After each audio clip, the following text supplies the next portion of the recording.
This is how Eddie Howe's tactical masterclass was used against him. Stuck around and let's explore the tactical outcome of the game.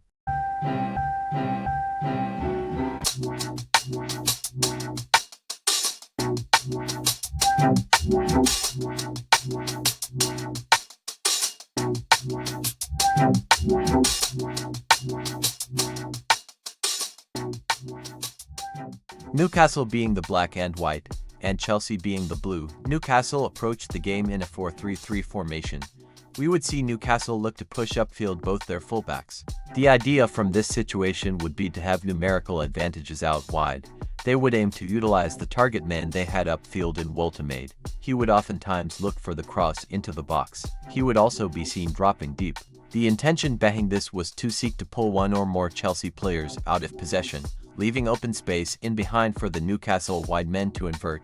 This would be Anthony Gordon and Jacob Murphy.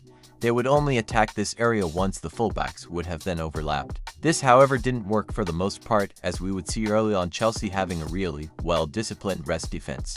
So we then began seeing heavier emphasis on the wide attacking prowess from Newcastle. The main reason that Chelsea had such a heavy dominance from Newcastle would be the press and moment on and off the ball that Newcastle would use. The idea from Eddie Howe's men would look to counter-press Chelsea as soon as the ball would enter into the midfield third.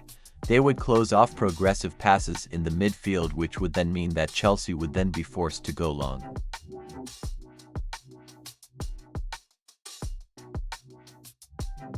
They would find it incredibly challenging to string passes in the midfield in order to bypass Newcastle's press. Not only this, but when Newcastle were attacking, they would constantly rotate positions in the final third of Chelsea, which would be an attempt at pulling the Chelsea defenders out of position. As stated, Newcastle's approach did work in the first half as they were able to score 2 goals. But as the first half progressed, we then began to see cracks in the Newcastle defensive shape. Let's take a look. Chelsea began improving their build-up prowess. As the game progresses, we saw the likes of Moises Caicedo get on the ball more and drop deeper. James would then be given license to push upfield and look to attack. Initially, having Rex James deep would make it challenging for Chelsea to build up, as he is not particularly press resistant. Malo Gusto also had a rough time managing Anthony Gordon, as Gordon would be incredibly aggressive in their game. Aided by Lewis Hall, this would make it hard for the Chelsea fullbacks to push upfield. In the second half, the game flipped on its head as we then began to see Chelsea apply the same tactical approach as Newcastle. Let's take a look. Chelsea approached the game in a 4-2-3-1 formation, where we would see them for the most part build up in a back three to shape. This shape would oftentimes push up one of the 2 pivots, either Reece James or Moises Caicedo, then having Cole Palmer occasionally dropping deep. The initial problem with Chelsea was they would not look to press Newcastle initially, which would then allow Newcastle time and space on the ball. This would be the beginning of the end for Chelsea in the first half.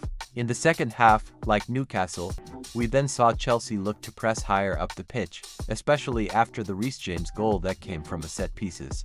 This approach was similar to Newcastle, as Chelsea would mostly win the ball back in the midfield third. Like Newcastle, Chelsea would then also look to utilize the wide areas as a primary source of creation, having both fullbacks play crosses into the box. Not only this, but Chelsea would for the most part use João Pedro as a target man upfield.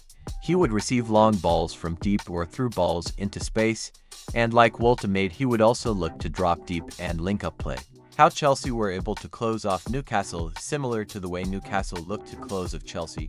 Chelsea would counter-press more aggressively in the second half, allowing them to well nullify the Newcastle attack.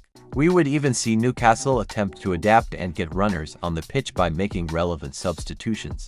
What Newcastle did in the first half is what Chelsea did in the second, and this was evident in the scoreline. Final score: Newcastle 2, Chelsea 2.